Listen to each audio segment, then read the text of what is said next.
everyone, welcome to our channel Euclid Mathematics.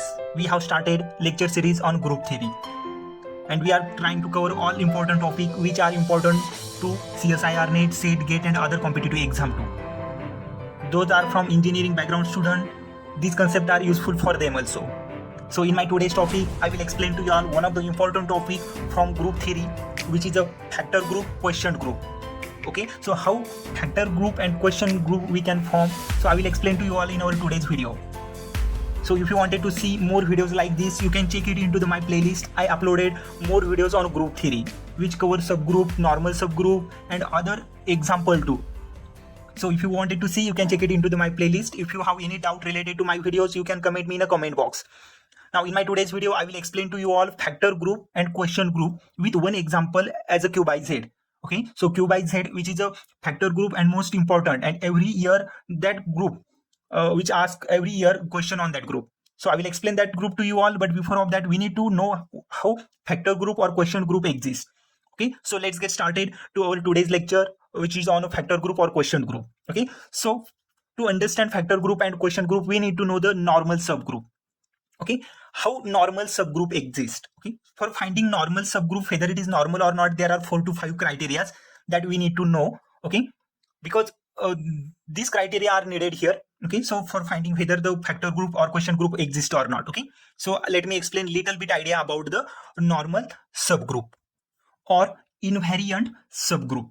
Normal subgroup and invariant subgroup both are having same meaning. Okay, so normal subgroup, we just use some result to find out whether it is normal or not. Okay, so first we use if the group center of G is present there. Okay, if center of G is present and which is a normal, then subgroup of any subgroup. Okay, that means ZG, center of G is a normal to any subgroup. Okay, if index H is a subgroup of G with index 2, that means if any subgroup which gives index 2, then we say that that subgroup is the normal subgroup of G, and usually by use we definition X H X inverse, which is from group G. Okay, so these are the some few definition which you need to remember about the normal subgroup.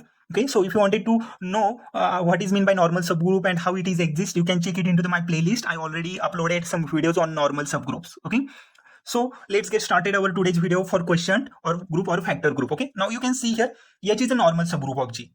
You need to remember always this one. When factor group or quotient group exist, only when H is a normal subgroup of G, then and only then G by H exists. Okay, so first of all you have to check whether H is a normal subgroup of G or not by using some tests are there. So you check these tests into my playlist. Okay, so if H is a normal subgroup of G, then we write factor group as a G by H, which is equal to A into H, and A belongs to that group G. Okay, A belongs to group G, or H into A and A belongs to that group G. Okay, so this is the just definition for normal factor group. Okay, it is the definition for factor group or quotient group.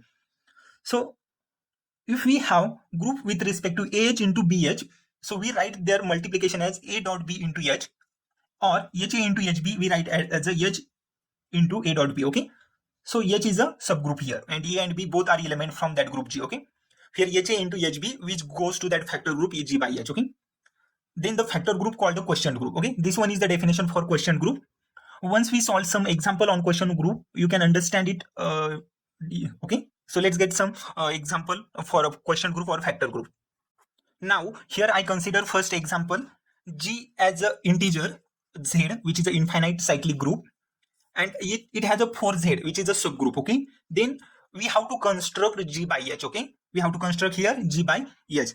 Now first of all we have to check whether H is a normal subgroup of a G or not.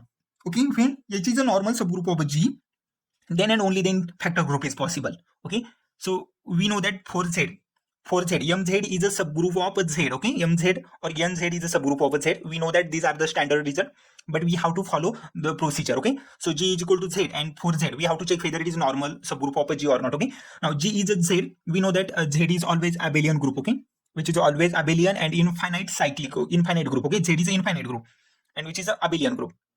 If we have infinite cyclic group which is isomorphic to Z, and if we have finite cyclic group which is isomorphic to Zn. Okay, so here G is equal to Z and G which is equal to Z is abelian group. Okay, and 4Z is a subgroup of a G. Okay, which is a Z. 4Z, MZ is a subgroup of a Z, and if MZ is a subgroup of Z, then we say that MZ is a normal subgroup of a Z. Okay, If 4z is a subgroup of z, then we say that 4z is a normal subgroup of z. So if 4z normal subgroup of z, then we write factor group exists. Okay, z by 4z exists. Okay, 4z is a normal subgroup of z, so it exists. Then how it elements look like? So z by 4z, the element it look like as a element from z group G, which plus that normal subgroup. Okay, so element I consider A from z. Okay, G is a z here. A from Z and plus 4Z here. Okay, so we write it as A belongs to Z. So Z by 4Z is equal to A plus 4Z and A belongs to Z. So we write this element that way. Okay, so run A from Z. We know that Z is infinite group. It contains 0, 1, 2, 3 and infinitely many elements. Okay, so here I taken here 0 from Z, 0 plus 4Z. That means I run here A, 0, 1, 2, 3 and so on. Okay, so you can select many more element, but under modulus it goes to 4Z. Okay, now here first we got the 0 as A, again 1 plus 4z, 2 plus 4z, 3 plus 4z. Now how many elements are present here? 1, 2, 3, 4. That means order of z by 4z is 4. As you all are thinking here, what 4 plus 4z is not possible? Why 4 plus 4z is not possible? Because 4 plus 4z under group 4z, under subgroup of 4z, we get it as 0 again. So 4 plus 4z is a 0 plus 4z. 5 plus 4z is a 1 plus 4z. 6 plus 4z is a 2 plus 4z. Similarly, you have to repeat that procedure. You get that group only. Okay, 0 plus 4z, 1 plus 4z, 2 plus 4z, and order of that group is a 4. Okay, so 4 element means order of group is 4. Now we have to take any one of the element from here. So 0 plus 4z I select here, and we know that under additive group 0 is the identity element, and we are playing operation on a z 4z. That means these are the additive groups element. Okay, so if these are the additive, that means 0 is identity element. Okay, that means 0 is identity element means 0 plus 4z, which is identity element of our factor group z by 4z. Okay, so 0 plus 4z is identity element of a z by 4z. Now if we add that identity element into the any of the remaining element, we get that element itself. That means 0 plus 4z plus 1 plus 4z, it remains 1 plus 4z. We have to operate that 0 and 1. Okay, 0 plus 1 it will 1, 0 plus 2 it will 2, 0 plus 3 it will 3, 4z remains same. Okay, this is the way to operate these two elements from our factor group. Okay, so we can see it here z by 4z, which is order 4, and first I got the first element is identity. You can see A and its identity here. We got the original element. Okay, now first I got the identity element, which is a 0 plus 4z. Now let's get to the inverse of element. Okay, z by 4z. So 0 plus 4z inverse, I want the inverse of that element. Okay, 0 plus 4z inverse. So how one can find the inverse? Okay, so 0 plus 4z inverse, that means 0 inverse identity element has an inverse itself. That means if you select any identity element from the group, that identity itself is the inverse. Okay, so 0 plus 4z inverse is a 0 plus 4z. So I got the 0 plus 4z identity element has inverse here. Now let's take next element 1 plus 4z. So I want the one element 1 plus 4z. When we multiply that inverse to it, we get the identity element. Okay, so 1 plus 4z inverse. So here minus 1 plus 4z, 1 plus 4z inverse is a minus 1. When we add these two ones, 1 minus 1, we get the 0 plus 4z, which is the original element. Okay, now similarly 3 plus 4z, so 3 plus 4z has inverse. When we add minus 1 plus 4z into the 3 plus 4z, we get the 0 plus 4z under z4 group. Okay, z by 4z group. Now 2 plus 4z inverse, we know that minus 2 plus 4z. Okay, and which is a remain 2 plus 4z. It is the inverse of our identity, inverse of our factor group z by 4z. So this is the way to find out the inverse of our group. Now let's find out other element. Now you can see here 3 plus 4z has inverse minus 3 plus 4z.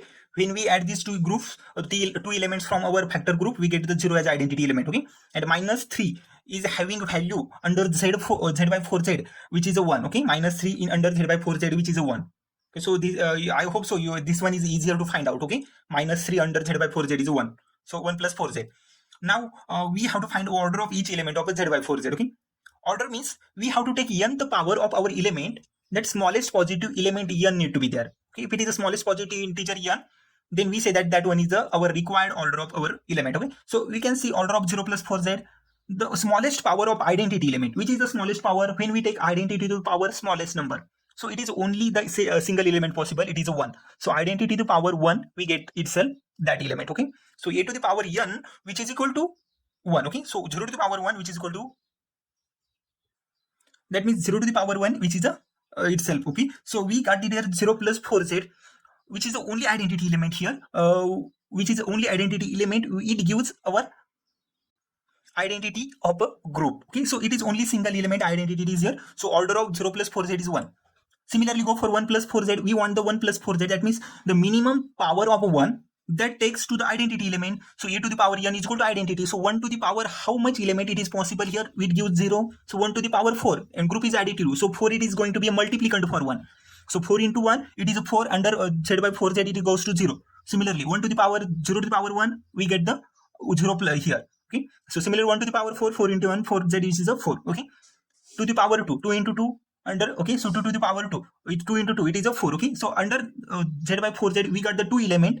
Okay, 2 element whose order 2. Okay, now order of 3 to the power 4. Okay, so we have to find out here 3 to the power 4. So 4 into 3 under z by 4z, it goes to the 4 element, which order means the number of element, how many elements are possible? 3 plus 4z. Okay, so it is a 4 element. So this is the easy way, this is the easiest to find out their order. Okay, so I hope so you can do it by your own. So if you found anything confusing here for finding their order, you can comment me in a comment box. I will explain how to find their order, because these are the basic things that we learned in previous lecture. Okay, so if you want, then you can check it into my playlist also. So let's go for the next. So 1 plus 4z, which is belongs to z by 4z. Okay, so I got the here element 1 plus 4z, which is belongs to z by 4z, and 1 plus 4z, which is having order 4. Okay, 1 plus 4z is having order 4. That means there exist 4 element who gives order 1 plus 4z. Okay, which is from z by 4z. Then z by 4z isomorphic to z4. Okay, z by 4z isomorphic to z4, and z4 we know that it is a cyclic group of order 4.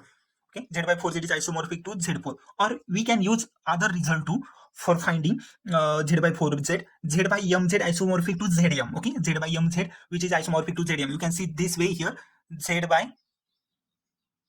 mz, which is isomorphic to zm. Okay, this is the result which you need to remember. Okay, it's quite easy result that you can find out that by using, you can find out the our group here, it is isomorphic. Okay, so our group z by 4z is isomorphic to z4. That means what we did here, by using our group G as a Z integer group and subgroup for Z, we construct that factor group G by H, which is isomorphic to Z4. Okay, factor group is isomorphic to Z4.